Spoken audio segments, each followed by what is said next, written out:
મહેસાણા જિલ્લા માટે ધરોઈ ડેમ બન્યું નવું પ્રવાસન સ્થળ. સરકાર સાબરમતી નદી પર આવેલા ધરોઈ ડેમ વિસ્તારને પ્રવાસન સ્થળ તરીકે વિકસાવી રહ્યું છે. 1000 કરોડ કરતાં વધુના ખર્ચે કુદરતી સૌંદર્યના ખજાનાથી ભરપૂર ધરોઈ ડેમ વિસ્તારને પ્રવાસન સ્થળ તરીકે વિકસિત કરાયું છે.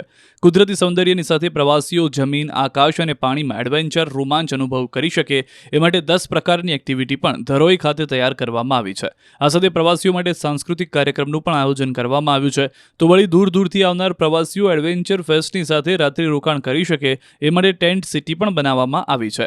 આમ ધરોઈ પ્રવાસે આવનાર પ્રવાસીઓ રોકાણ કરી શકે એવી સગવડ ઊભી કરાઈ છે. તેમજ કુદરતી સૌંદર્યની સાથે પાણીમાં બોટિંગ, પેરામાઉન્ટરિંગ, climbing, bouldering, trekking, hiking, trails, mountain biking, cycling અને કેમ્પિંગ જેવી એક્ટિવિટી પ્રવાસીઓ માટે તૈયાર કરાઈ છે. આ પ્રવાસન સ્થળ તરીકે વિકસિત થયેલા દેશના સૌથી લાંબા અને રાજ્યના પ્રથમ ધરોઈ સ્થિત એડવેન્ચર ફેસ્ટનું ગુજરાતના મુખ્યમંત્રી ભૂપેન્દ્ર પટેલે 23મીના રોજ ઉદ્ઘાટન કરી પ્રવાસીઓ માટે ખુલ્લું મૂકશે.